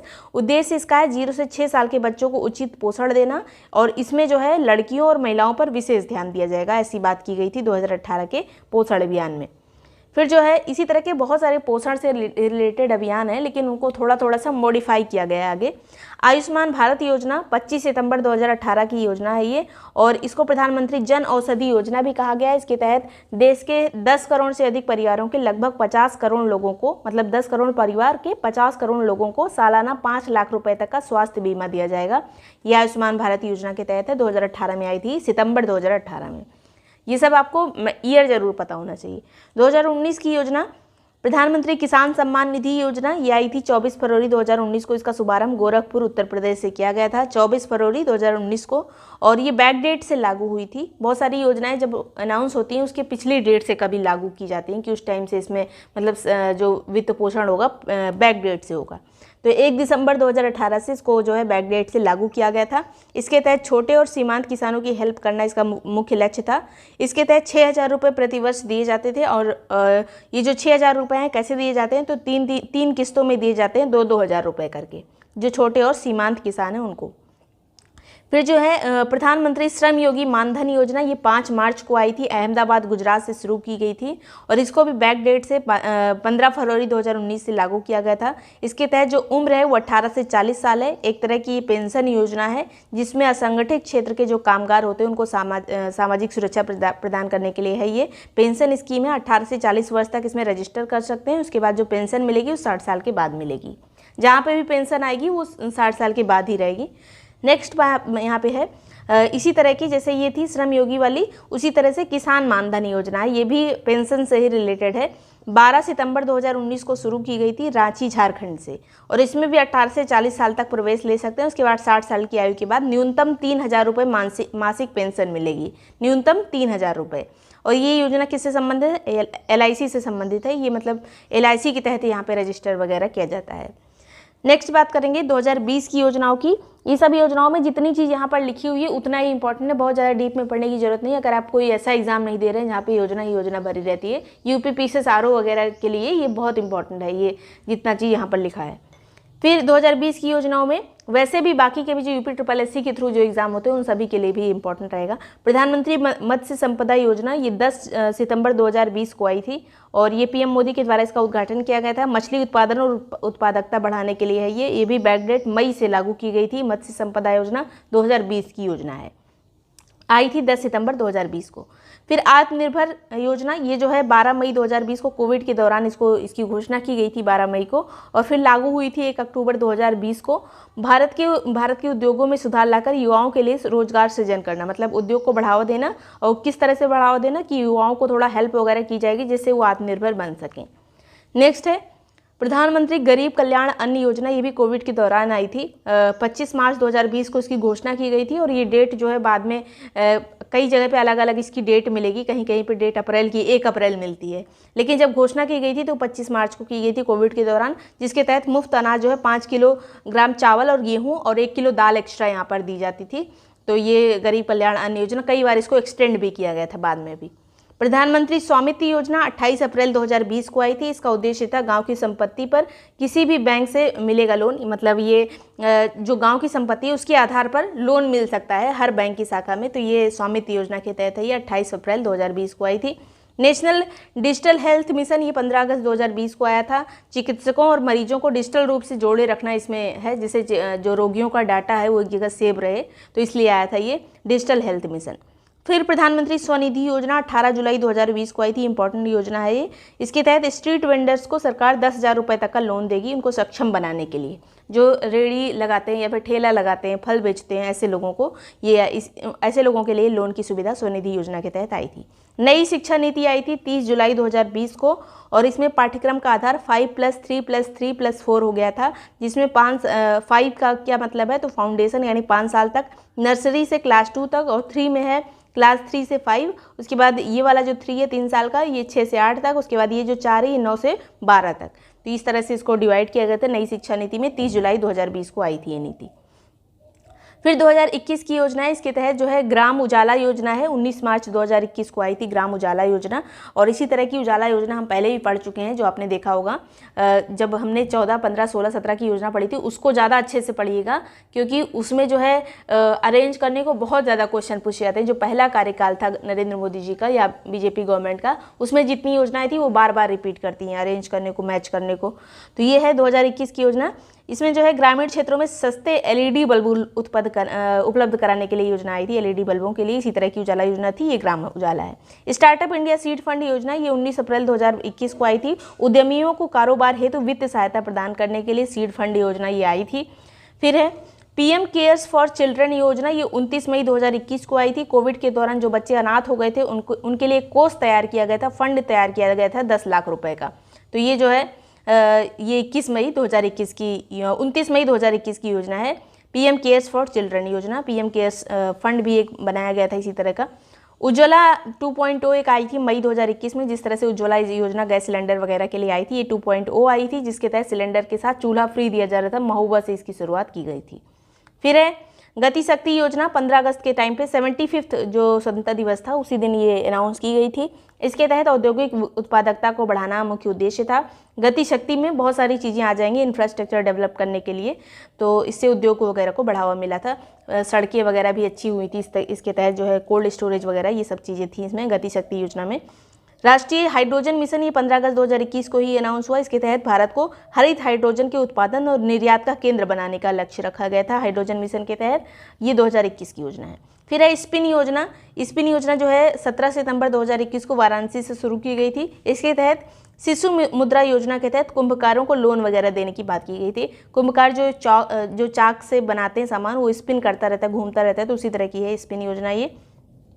पीएम पोषण योजना 29 सितंबर 2021 को आई थी। इसके तहत जो है जो मध्याह्न भोजन होता है, मिड डे मील होता है, जो कि 15 अगस्त 1995 में मिड डे मील योजना आई थी, उसके स्थान पर ये पीएम पोषण योजना आई थी, नाम केवल चेंज हुआ था। फिर मित्रा योजना किससे संबंधित है? तो मित्रा योजना संबंधित है टेक्सटाइल से, कपड़े से। 2021 की योजना है ये, उद्योगों में निवेश करने के लिए, टेक्सटाइल उद्योग में निवेश करने के लिए, कपड़ा उद्योग में निवेश करने के लिए मित्र योजना आई थी। फिर जो है डी पोषण मिशन आया था, ये 29 अक्टूबर 2021 को। ये सागरीय संसाधन के सतत उपयोग को बढ़ावा देने के लिए आया था, जो हमारी सागर की गहराई में, हमारे क्षेत्र में जितनी चीज़ें हैं उनको अच्छे से निकाला जा सके, उनका सतत रूप से प्रयोग किया जा सके, उसलिए था ये डीप ओशन मिशन। डेयरी साकार योजना ये 31 अक्टूबर 2021 को साणंद, गुजरात से शुरू की गई थी और इसके तहत डेयरी क्षेत्र मजबूत कर किसानों की आय को दुगुनी करना इसका प्रमुख लक्ष्य था। तो ये इतनी है 2021 तक की योजनाएं। उसके सबसे पहले स्माइल योजना, ये 12 फरवरी 2022 में आई थी। 12 फरवरी 2022 में ये योजना आई थी और इसका उद्देश्य क्या था? तो उद्देश्य था भिखारी और ट्रांसजेंडर जो समुदाय हैं उनका उत्थान करना। भिखारी और ट्रांसजेंडर समुदाय के उत्थान के लिए योजना आई थी स्माइल योजना 12 फरवरी 2022 में। अक्सर जो है सन पूछ लिया जाता है किस ईयर में आई है, तो स्माइल योजना 2022 की है। फिर सीड योजना है, ये 16 फरवरी 2022 को आई थी सीड योजना, जो कि खानाबदोश यानी घुमंतू समुदाय से संबंधित है सीड योजना। फिर जो है सागर परिक्रमा योजना, इन सभी योजनाओं के बारे में बस आपको यही इतना पता होना चाहिए किस ईयर में आई है और जो किससे रिलेटेड है, क्योंकि जो रिसेंट वाली योजनाएं होती हैं 2025 के आसपास जो योजनाएं होंगी उसमें उद्देश्य ज़्यादा इंपॉर्टेंट रहता है और जो 2014, 15, 16, 17 की योजनाएं उसमें ईयर ज़्यादा इंपॉर्टेंट रहता है। तो नेक्स्ट है यहाँ पर सागर परिक्रमा पहल। सागर परिक्रमा पहल 5 मार्च 2022 को गुजरात से शुरू की गई थी, जिसका उद्देश्य था मछुआरों की समस्या का पता लगाना और मत्स्य पालन को बढ़ावा देना। इसके अलावा साथ ही साथ में समुद्र जो पारिस्थितिकी तंत्र है उसको मजबूत करना। तो ये सागर परिक्रमा मछुआरों से संबंधित है। फिर अग्निपथ स्कीम आई थी 14 जून 2022 को, जिसके तहत सेना में 4 साल की भर्ती होने की बात की गई थी। पहले इसकी एज लिमिट 17.5 से 21 साल थी। 2023 में इसको बढ़ाकर 23 वर्ष तक, जो मैक्सिमम लिमिट है उसको 23 साल तक कर दिया गया था। तो अग्निपथ योजना सेना से संबंधित है। फिर रैंप योजना 2022 में आई थी, इसकी डेट इंपॉर्टेंट है, 30 जून 2022 को आई थी। फुल फॉर्म है इसका rising and accelerating MSME performance. तो एमएसएमई से रिलेटेड है, जिसमें सूक्ष्म, लघु और मध्यम उद्योग यानी एमएसएमई के प्रदर्शन को बढ़ाना और उसको गति देना से संबंधित है। ये 2022 की रैंप स्कीम है। ये पीएम श्री योजना, ये 5 सितंबर 2022 को आई थी। इसको मतलब पूरा नाम है PM school for rising India, मतलब शिक्षा से संबंधित है पीएम श्री योजना, जिसमें जो राष्ट्रीय शिक्षा नीति 2020 में आई थी उसको लागू करने की बात की गई थी। उसके तहत जो है 14,500 स्कूलों को अपग्रेड किया जाएगा उस शिक्षा नीति के मुताबिक। तो ये शुरुआत में 14,500 जो है स्कूलों को अपग्रेड करने की बात की गई थी पीएम श्री योजना के तहत। फिर जो है पीएम डिवाइन योजना एक आई थी और ये कई बार एग्जाम में भी पूछी जा चुकी थी उस टाइम पे जब ये आई थी 12 अक्टूबर 2022 को। इसके तहत जो है पूर्वोत्तर में बुनियादी ढांचा परियोजनाओं को वित्त पोषित करना।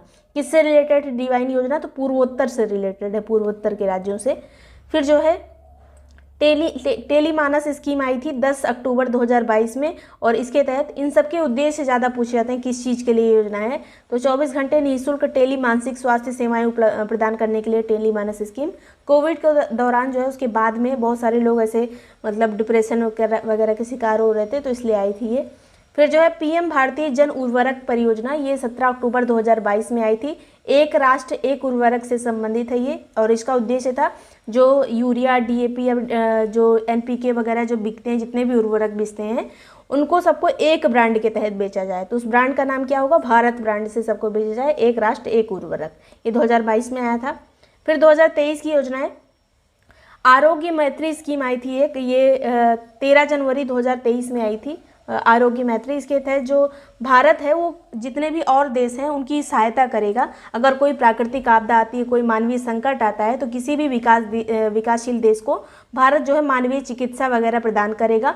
और इसके तहत एक पोर्टेबल हॉस्पिटल भी बनाया गया है जिसको कहा गया है प्रोजेक्ट भीम। तो प्रोजेक्ट भीम भी इसी से संबंधित है और आरोग्य मैत्री से। और प्रोजेक्ट भीम क्या है? तो एक तरह का पोर्टेबल हॉस्पिटल है। फिर है नेक्स्ट जल जन अभियान है, ये 2023 में ही आया था 16 फरवरी 2023 में। ब्रह्म कुमारी जो संस्थान है और इसके अलावा जल शक्ति मंत्रालय से रिलेटेड है। तो वाटर हार्वेस्टिंग और पेड़ लगाने से संबंधित है जल जन अभियान। 2023 में आया था, क्योंकि ब्रह्म कुमारी से एक अलग संस्था आ गई इसलिए ये इंपॉर्टेंट हो जाता है कि जल जन अभियान से कौन सी संस्था संबंधित है। नेक्स्ट है वाइब्रेंट विलेज प्रोग्राम। जब ये आया था तब काफ़ी ज़्यादा चर्चा में था, एग्जाम में भी पूछा जा चुका था। 10 अप्रैल 2023 में आया था। अमित शाह जी के द्वारा इसका शुभारंभ किया गया था किबूती से, जो कि अरुणाचल प्रदेश से ये शुरू हुआ था वाइब्रेंट विलेज प्रोग्राम। इसके तहत जो अंतर्राष्ट्रीय सीमा से जुड़े गांव हैं उनका विकास करने की बात की गई थी। तो वो हमारी अंतर्राष्ट्रीय सीमा अरुणाचल वाली है जो चाइना से लगती है। इसके अलावा सिक्किम है, उत्तराखंड है, हिमाचल है, लद्दाख है। जो सीमा पर जो भी गाँव पड़ते हैं उनका जो है उनका डेवलपमेंट करने की यहाँ पर बात की गई थी। तो 10 अप्रैल 2023 की योजना है। नेक्स्ट है यहाँ पर अमृत धरोहर स्कीम के तहत जो है 5 जून 2023 को शुरू की गई। इसके तहत रामसर साइट और वेटलैंड के संरक्षण की बात की गई थी अमृत धरोहर में। इसके अलावा बहुत सारी रामसर साइट में भी नामित हुई थी इसी के तहत बाद में। तो बहुत सारी हमारे यहाँ जब हमारा अमृत महोत्सव मन रहा था उसी दौरान की बात है अमृत धरोहर योजना की। नेक्स्ट है मिष्टी योजना। 5 जून 2023 को आई थी मिष्टी योजना। इसका उद्देश्य था, ये भी क्वेश्चन पूछा गया था उस टाइम पे, समुद्र पीसीएस में क्वेश्चन आया था ये। समुद्र तट पर लवणीय भूमि, समुद्र तट व लवणीय भूमि पर जो मैंग्रोव हैं उनका वृक्षारोपण और उनके संरक्षण की बात की गई थी। मिष्टी योजना किससे संबंधित है? मैंग्रोव से संबंधित है। Mangrove initiative for shoreline habitats and tangible income. तो ये है मिष्टी योजना। सागर समृद्धि योजना 12 जून 2023 में आई थी। इसका उद्देश्य समुद्रों और पत्तनों को साफ सुथरा रखने से है ये। तो सागर समृद्धि में साफ सुथरा करने की बात की गई है समुद्रों और पत्तनों को। पीएम प्रणाम योजना क्या है? तो promotion of alternatives nutrition and for agriculture management. 28 जून 2023 की योजना है। इसमें जो है जो हमारे परंपरागत उर्वरक हैं उनके स्थान पर वैकल्पिक उर्वरक का प्रयोग करने की बात की गई है। इससे जो उर्वरकों पे सब्सिडी वगैरह भी में ज़्यादा खर्चा आता है वो भी कम हो जाएगा और वैकल्पिक उर्वरक भी आ जाएंगे। जो मिट्टी है उसका नुकसान भी कम होगा, रसायन कम यूज़ होंगे। तो ये है पीएम प्रणाम योजना। फिर है पीएम विश्वकर्मा योजना। 17 सितंबर 2023 में आई थी। कारीगरों को सहायता देने और उनकी पहुंच बाजार तक सुनिश्चित करने के लिए आई थी पीएम विश्वकर्मा योजना। कारीगरों से संबंधित है। 2023 की योजना है। अब 2024 की योजना है पीएम सूर्य घर मुफ्त बिजली योजना। ये 13 फरवरी 2024 में आई थी। इसके तहत 1 करोड़ घरों की छतों में सोलर पैनल स्थापित करने हेतु वित्तीय सहायता देने की बात की गई थी। सूर्य घर योजना में सोलर पैनल लग रहे थे। अदिति योजना क्या है? 4 मार्च 2024 को आई थी। रक्षा प्रौद्योगिकियों में नवाचार को प्रोत्साहन देने के लिए आई थी ये अदिति योजना, रक्षा क्षेत्र से संबंधित है। उन्नति योजना 4 मार्च 2024 को आई थी। पूर्वोत्तर क्षेत्र से संबंधित है उन्नति योजना। पूर्वोत्तर में कृषि वगैरह से संबंधित है। पूर्वोत्तर में औद्योगिक परिस्थिति को मजबूत करने के लिए करना और वहाँ किसान संगठन बनाना, 100 किसान संगठन बनाने की इसमें बात की गई थी। तो उन्नति योजना कहाँ से संबंधित है? पूर्वोत्तर से। अस्मिता योजना 16 जुलाई 2024 को आई थी। भारतीय भाषाओं में उच्च शिक्षा से संबंधित पुस्तक उपलब्ध कराना, इसकी बात यहाँ पे तैयार करने की बात की गई थी। अस्मिता योजना में भारतीय भाषाओं में उच्च शिक्षा से संबंधित पुस्तक तैयार की जाएगी, ये था अस्मिता योजना में। फिर एनपीएस वात्सल योजना, यह 18 सितंबर 2024 में आई थी। इसके तहत अभिभावक बच्चों के भविष्य के लिए वित्तीय सुरक्षा प्रदान करते हैं। नाबालिग जो बच्चे होते हैं उनके लिए अभिभावक पहले से पैसा जमा करते हैं। इसमें जमा करने की जो न्यूनतम राशि है वो 1000 रुपये है। वात्सल योजना किससे संबंधित है? तो ये एक तरह की स्कीम है जिसमें अभिभावक जो है पैसा इकट्ठा करते हैं बच्चों के लिए। फिर है पीएम ई ड्राइव योजना, 1 अक्टूबर 2024 की योजना है। और ये जो है भारत में इलेक्ट्रिक मोबिलिटी को बढ़ावा देने के लिए, मतलब इलेक्ट्रिक गाड़ियाँ ज़्यादा से ज़्यादा चलें, ई ड्राइव उसी से संबंधित है। धरती आबा जनजाति ग्राम उत्कर्ष अभियान, ये जो है जनजाति उन्नत ग्राम अभियान से संबंधित है। इसका एक नाम ये भी है पीएम जनजाति उन्नत ग्राम अभियान। उसी में जो है ये धरती आबा के नाम से इसको रखा गया। जो बिरसा मुंडा थे उनके नाम, उनको धरती आबा कहा जाता था, तो उन्हीं के नाम पे 2 अक्टूबर 2024 में शुरू हुआ था हजारीबाग झारखंड से पीएम मोदी के द्वारा। उद्देश्य सामाजिक बुनियादी ढांचा, स्वास्थ्य, शिक्षा, आजीविका अंतराल को कम करना। मतलब जो जनजातियाँ हैं वो काफ़ी गैप में हैं बाकी लोगों से, उनके पास सुविधाएं कम है, तो उसको जो गैप है उसको कम करना। नेक्स्ट है बीमा सखी योजना, ये आई थी 9 दिसंबर 2024 को और पानीपत हरियाणा से इसकी शुरुआत की गई थी। महिलाओं को एलआईसी एजेंट के रूप में सशक्त बनाना, महिलाओं को एलआईसी एजेंट के रूप में शिक्षित करना, उनका प्रशिक्षण करना, ये इसमें बात थी बीमा सखी योजना में। इसके तहत 18 से 70 साल की उम्र की महिलाएं जो 10वीं पास हैं वो इसके तहत मतलब काम कर सकती हैं। बीमा सखी योजना के तहत जो है प्रशिक्षण ले सकती हैं। फिर 2025 की योजनाएं, इसमें ज़्यादा कुछ नहीं है, बजट वाला पढ़ लीजिएगा वीडियो, बजट आपको डिस्क्रिप्शन में मिल जाएगा। करंट अफेयर वाले सेक्शन में जाके बजट पढ़ सकते हैं, तो वो ज़्यादा इंपॉर्टेंट रहेगा। यहाँ पर कुछ जो स्कीम है, प्रधानमंत्री धन धान्य कृषि योजना, बजट 2025-26 के दौरान इसकी घोषणा की गई। उद्देश्य क्या है? भारतीय कृषि को आधुनिक बनाना और कृषि क्षेत्र के लिए सतत विकास सुनिश्चित करना। इस कार्यक्रम के तहत प्रधानमंत्री धन धान्य कृषि योजना के तहत पहले 100 जिलों को जो है 100 कम उत्पादकता वाले जिलों को में शुरू होगी, उसके बाद बाकी में हो गई। मतलब पहले 100 कम उत्पादकता वाले जिले इसके लिए चूज़ किए गए हैं। और कितने लोगों को फ़ायदा होगा, तो 1.7 करोड़ किसानों को इससे लाभ होगा, ऐसा बोला गया है बजट में। ये नंबर इंपॉर्टेंट है, 1.7 करोड़ किसानों को इससे लाभ होगा। पीएम रिसर्च फेलोशिप योजना, ये बजट के दौरान ही अनाउंस हुई। इसके तहत जो IISc और IITs जितने हैं उनको जो है तकनीकी अनुसंधान के लिए अगले 5 सालों में 10,000 फेलोशिप दी जाएगी। जो स्टूडेंट वहाँ पे रिसर्च वगैरह करते हैं उनको फेलोशिप दी जाएगी। अगले 5 सालों में 10,000 जो है फेलोशिप प्रदान की जाएगी पीएम रिसर्च फेलोशिप योजना के तहत। इसमें क्या होगा, तो इस रिसर्च वगैरह के लिए किया जा रहा है। तो ये पूरी हो गई 2025 तक की योजनाएं। अब उत्तर प्रदेश के एग्जाम में जितनी योजनाएं, मतलब उत्तर प्रदेश के एग्जाम में पूछी जा सकती हैं, यूपी की जितनी भी योजनाएं वो सब कवर करेंगे। और इनमें से कुछ योजना की बात अभी जो है बजट में भी की गई थी, तो वो ज़्यादा इंपॉर्टेंट हो जाता है। जहाँ पे बजट की बात आ जाएगी वो अलग से इंक्लूड करके इसी में लिख दिया गया है। बाकी अब बजट भी अलग से पढ़ सकते हैं, लेकिन यहाँ पर पूरा यूपी के एग्जाम बेस्ड ये योजनाएँ हैं। BC सखी योजना ये 22 मई 2020 से शुरू हुई थी। ये बैंकिंग कॉरेस्पॉन्डेंट से संबंधित है, मतलब बैंकिंग की जानकारी देने के लिए। उद्देश्य आजकल बहुत पूछे जा रहे हैं कि कोई भी योजना है उसका उद्देश्य क्या है। तो ग्रामीण क्षेत्रों में बैंकिंग कॉरेस्पॉन्डेंट सखी तैनात करना, जिससे बैंक और जो सरकारी योजनाएं हैं वो आसानी से गाँव में पहुँच जाएँ। और इसके तहत अभी बजट जो ये यूपी वाला बजट था इस बार वाला, उसमें बताया गया है कि अब तक लगभग 39,500 BC सखी नियुक्त हो चुकी हैं।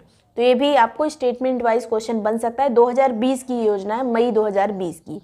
ये मतलब इस तरह की जो छोटी मोटी योजनाएं होती हैं उसकी एग्जैक्ट डेट नहीं इंपॉर्टेंट रहती है, लेकिन जो बड़ी योजना रहती है उसकी एग्जैक्ट डेट इंपॉर्टेंट रहती है। आजकल बहुत डीप में फैक्ट भी पूछ रहा है। तो 2020 की योजना है। फिर जो है इस बार जो एक बजट में इसकी भी बात की गई थी कि शून्य गरीबी यानी जीरो पॉवर्टी की बात की गई थी। उत्तर प्रदेश में एक अभियान चलाया जा रहा है जो 2 अक्टूबर 2024 से शुरू हुआ था, और इस बार भी इसके लिए एलोकेशन बजट में किया गया है 250 करोड़ रुपए। एक बार इस वीडियो को देखने के बाद यूपी बजट जरूर देख लीजिएगा, उसका वीडियो मैं लिंक यहाँ पर डिस्क्रिप्शन में आपको मिल जाएगा। तो इस बार के बजट में शून्य गरीबी के लिए 250 करोड़ रुपए आवंटित किए गए हैं, ये याद रखिएगा। और 2 अक्टूबर 2024 से योजना शुरू हुई है। अब इस शून्य गरीबी अभियान का उद्देश्य क्या है, तो इसके तहत प्रत्येक ग्राम पंचायत के लगभग मतलब 10 से 25 जो निर्धनतम परिवार हैं, सबसे गरीब परिवार हैं, उनकी वार्षिक आय को कम से कम 1,25,000 वार्षिक कर देना है। मतलब उनकी वार्षिक आय में वृद्धि करनी, कम से कम कितना कर देना है, तो 1,25,000 तक कर देना है हर ग्राम पंचायत में। और इसी जीरो पॉवर्टी के तहत जैसे पूर्वांचल और बुंदेलखंड हमें पता है कि थोड़ा सा पिछड़े, इसमें कुछ सारी मतलब बहुत विषमताएं पाई जाती हैं बाकी एरिया से, तो इनके लिए भी अलग से एलोकेशन किया गया है 575 करोड़ रुपए और 425 करोड़ रुपए। 575 है पूर्वांचल वाला और बुंदेलखंड वाला है 425 करोड़ रुपए। तो ये भी आप याद रख सकते हैं। मेन यहाँ पर इंपॉर्टेंट है जीरो पॉवर्टी वाला जो योजना है 2 अक्टूबर 2024 में शुरू हुई थी। इस बार के बजट में 250 करोड़ रुपए इसके लिए आवंटित किए गए हैं। इसके तहत जो है प्रत्येक ग्राम पंचायत में निर्धनतम परिवार की स्थिति को ठीक करना है। फिर एक है नंद बाबा दुग्ध मिशन, इसके बारे में भी इस बार बजट में भी है। UPPCS RO का जो एग्ज़ाम हुआ था, RO का जो एग्ज़ाम कैंसिल हो गया, उसमें इससे क्वेश्चन पूछा गया था। और ये अभी इसके बारे में देख लेते हैं। जैसे 6 जून 2023 में योजना शुरू हुई थी। इस बार के बजट में इसको 203 करोड़ रुपए आवंटित इसके तहत किए गए हैं, 203 करोड़ रुपए। और इसमें जो है दुग्ध उत्पादक जो होते हैं गांव में, उनको डेयरी सहकारी समितियों के माध्यम से उचित मूल्य पर दूध बेचने में मदद करना। मतलब जो पशुपालक हैं उनको उनके दूध का सही मूल्य मिल सके, उसके लिए जो है यहाँ पर मदद करने की बात की गई है।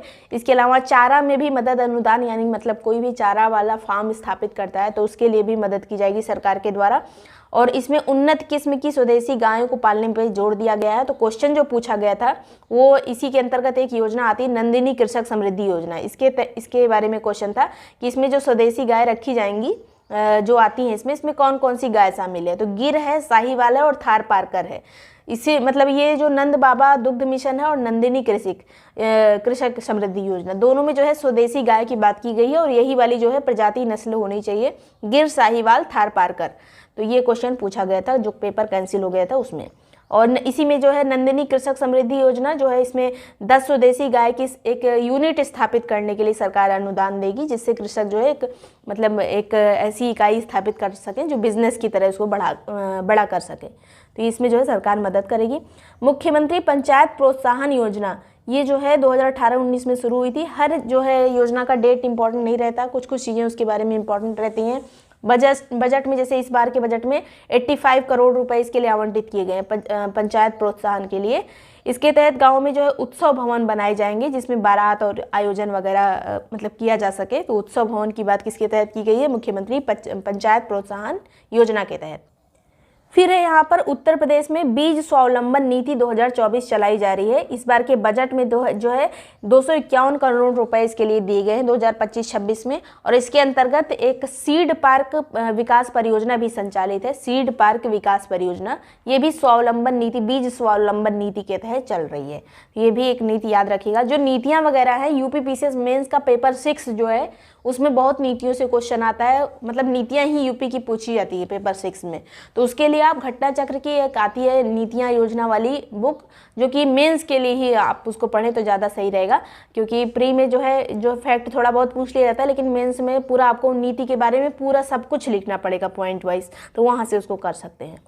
नेक्स्ट यहाँ पर रोड टू स्कूल प्रोजेक्ट एक आया है, 20 अगस्त 2024 में शुरू हुआ है रोड टू स्कूल प्रोजेक्ट, जिसके तहत जो है स्कूल में ज़्यादा से ज़्यादा नामांकन हो सके, स्कूल की स्थिति अच्छी हो सके, जिससे बच्चे आएँ स्कूल में। तो इसके लिए है रोड टू स्कूल प्रोजेक्ट। और पहला चरण इसका गोरखपुर से शुरू हुआ है, चरगावा ब्लॉक से। चरगावा ब्लॉक के 78% स्कूल जो है वहाँ से इसको शुरू किया जाएगा। सबसे पहले सीएम योगी के द्वारा इसको उद्घाटन किया गया था 20 अगस्त को।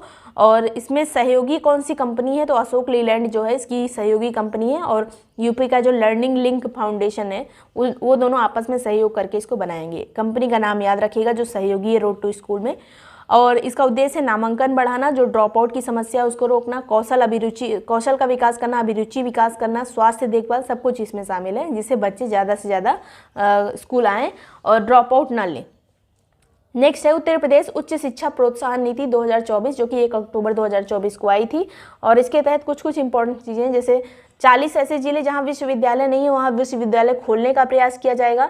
5 विदेशी और 60 श्रेष्ठ रैंकिंग वाले, जो NIRF की रैंकिंग जारी होती है उसके तहत जो श्रेष्ठ संस्थाएं हैं उनको 100 करोड़ रुपए की सब्सिडी दी जाएगी। इसमें विदेशी भी शामिल है, विदेशी विश्वविद्यालय जो खुलेंगे।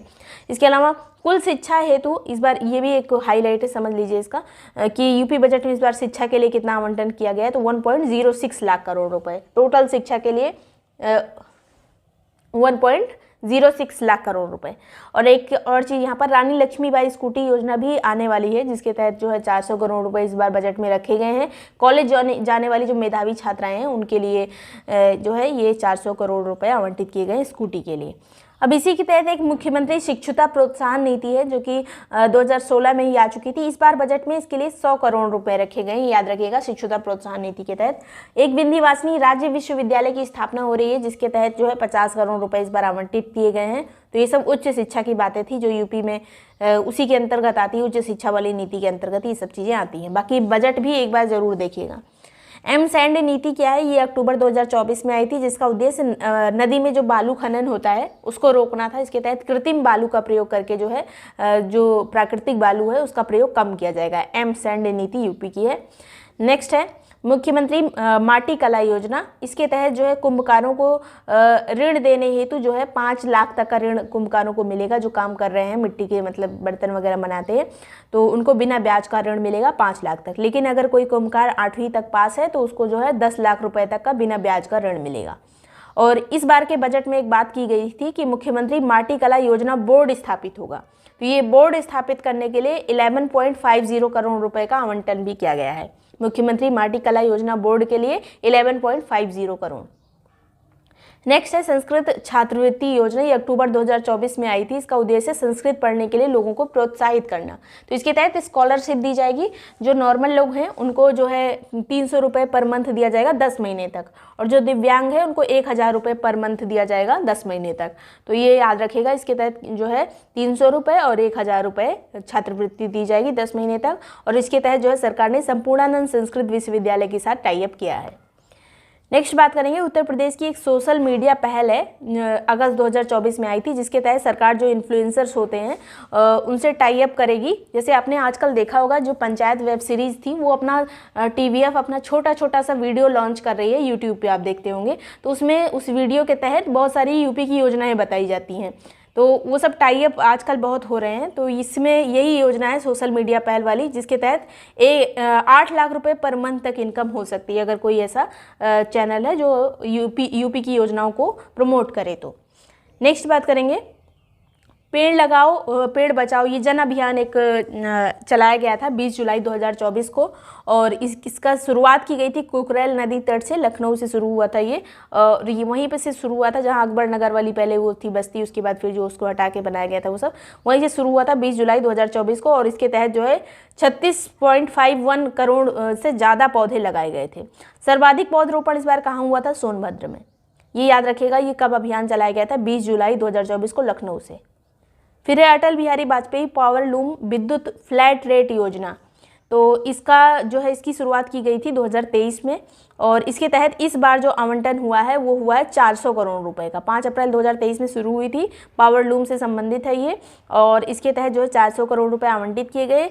और ये योजना क्या मतलब क्या काम करेगी? तो इसके तहत जो कंपनी वाले होंगे जो उनको अफोर्डेबल इलेक्ट्रिसिटी की बात यहाँ पर की गई है कि वो जो है इलेक्ट्रिसिटी का बिल वगैरह कम आए, इसलिए ये है, और आसानी से जो है अपनी पावर लूम वाली फैक्ट्री चलाई जा सके।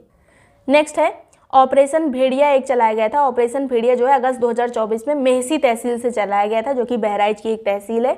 यहाँ पर भेड़ियों का झुंड जो है काफ़ी ज़्यादा फैल गया था और लोगों को हानि हो रही थी इससे, तो फिर इसी को भेड़ियों के झुंड को पकड़ने के लिए ऑपरेशन चलाया गया था, ऑपरेशन भेड़िया। बस जिला याद रखिएगा बहराइच, और कौन सी तहसील कभी कभी पूछ लिया जाता है, तो सीधे मेहसी तहसील कहाँ पे? बहराइच में, वहीं पे ऑपरेशन चला था।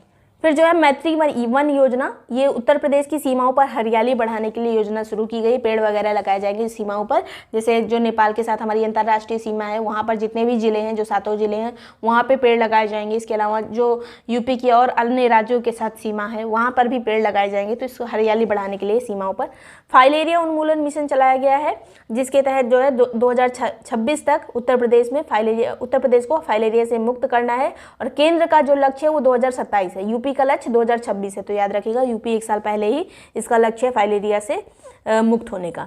और इसके तहत एक मास ड्रग एडमिनिस्ट्रेशन अभियान चलाया गया था, जो कि 5 से 15 फरवरी 2024 के बीच में चलाया गया था 17 जिलों में यूपी के। मास ड्रग एडमिनिस्ट्रेशन अभियान जो है 5 से 15 फरवरी के बीच में यूपी में चलाया गया था 17 जिलों में फाइलेरिया उन्मूलन के लिए। फिर है कन्या सुमंगला योजना, 1 अप्रैल 2019 से शुरू हुई थी। इस बार जो आवंटन किया गया है 700 करोड़ रुपए। ये वाला आवंटन अक्सर एग्जाम में पूछ लिया जाता है, कन्या सुमंगला योजना वाला, तो याद रखिएगा। 6 श्रेणी में इसमें जो है 6 बार में वो दिया जाता है पूरे धनराशि, और ये जो है 25,000, अभी तक 15,000 थी, अभी ये 25,000 रुपये पर लाभार्थी हो गई है कन्या सुमंगला योजना के तहत। इसका उद्देश्य है लैंगिक समानता, भ्रूण हत्या को रोकना, और जो लड़कियों की शिक्षा है, शादी है, उसके लिए जो है ज़्यादा परिवार वाले चिंता ना करें, इससे जो भ्रूण हत्या होती है उस सबको रोकने के लिए कन्या सुमंगला योजना। नेक्स्ट है महिला सामर्थ्य योजना, 2021 में आई थी 22 फरवरी 2021 को। इसके तहत उद्देश्य है इसका महिलाओं को लघु और कुटीर उद्योग से जोड़कर उन्हें सक्षम बनाना, और इसके अलावा इसके तहत जो महिलाएं हैं उनको कंपनियों को स्वामित्व मिल सके, इसलिए भी काम करना। महिलाओं को जो है ऐसे बनाना, इतना सक्षम बनाना कि वो किसी कंपनी का स्वामित्व ले सकें, कोई कंपनी अपने दम पे खड़ी कर सकें। तो इस तरह के लिए है ये महिला सामर्थ्य योजना। फिर जो है मुख्यमंत्री सक्षम सुपोषण योजना, ये 21-22 में आई थी, 2021-22 के दौरान, और इस बार जो है बजट में इसमें 100 करोड़ रुपए इसका एलोकेशन किया गया है। याद रखिएगा, सक्षम सुपोषण योजना है ये, और इससे मतलब महिलाओं बच्चों को लिए अच्छे से मतलब उनका पोषण करना, यही बात इसमें है। नेक्स्ट निषाद राज्य बोर्ड सब्सिडी योजना 2023 में आई थी 29 मार्च 2023 में, और ये जो है 2022-23 से 26-27 तक के लिए है ये। इस बार के बजट में इसमें नहीं है कुछ भी, लेकिन ये याद रखिएगा 2023 की योजना है ये, और 26-27 तक चलेगी ये। उत्तर प्रदेश मातृभूमि योजना 2 जून 2023 में आई थी। इसके तहत जो उद्देश्य है इसका, जो NRIs हैं, जो भारत के लोग बाहर कहीं रहते हैं, वो अपने पैतृक गांव में इंफ्रास्ट्रक्चर डेवलप कर सकते हैं और अपने पूर्वजों के नाम से बारात घर बनवा सकते हैं गांव में, या फिर सामुदायिक केंद्र बनवा सकते हैं, और उन्हें अच्छा फील हो इस सब के लिए, और इससे जो है गाँव का भी विकास होगा, और सरकार इसमें सहायता करेगी 40% की। 60% उन्हें अपना व्यक्तिगत रूप से खर्च करना पड़ेगा और 40% सरकार देगी। नेक्स्ट है हॉट कुक्ड मील योजना, ये 24 नवंबर 2023 को आई थी, मुख्यमंत्री द्वारा शुरू की गई थी 24 नवंबर 2023 को। इसके तहत 3 से 6 साल के जो बच्चे हैं उनके लिए इसको शुरू किया गया था। हॉट कुक्ड मील उनको मिलेगा, खाना, गर्म खाना उनको मिलेगा। अभी तक जो है इतने छोटे बच्चों वाले में नहीं था, आंगनबाड़ी में नहीं था ये, अब शुरू हो गया है। और इसका जो शुरुआत की गई है कंपोजिट टेक स्कूल अयोध्या से की गई है, अयोध्या से इसकी शुरुआत हुई थी।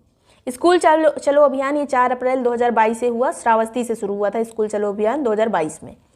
मुख्यमंत्री अभ्युदय योजना ये जो है 15 फरवरी 2021 में शुरू की गई थी, जिसके तहत निःशुल्क कोचिंग वगैरह की व्यवस्था थी और इसमें नीट है या फिर कोई भी प्रतियोगी परीक्षाएं यूपीएससी वगैरह यूपीपीसीएससी सब जो है इसके तहत आती हैं अभ्युदय योजना के। फिर जो है एक जिला एक उत्पाद जनवरी 2018 में आया था। एक जिला एक खेल 2022 में आ गया है। मुखबिर योजना एक है जो कि 2017 में आई थी 24 जून 2017 को, जिसके तहत लखनऊ से जो है कन्या भ्रूण हत्या रोकने के लिए इसको शुरू किया गया था मुखबिर योजना को। फिर ऑपरेशन कायाकल्प क्या है, तो जून 2018 में आया था ऑपरेशन कायाकल्प। वैसे एक 2015 में भी केंद्रीय एक योजना आई थी कायाकल्प योजना। तो कायाकल्प योजना जो है अस्पतालों वगैरह में सफाई से संबंधित थी, और ऑपरेशन कायाकल्प जो यूपी में आया है ये स्मार्ट स्कूल बनाने के लिए है, जिसे डिजिटल बोर्ड वगैरह ये सब चीज़ों के लिए आया है ऑपरेशन कायाकल्प 2018 में।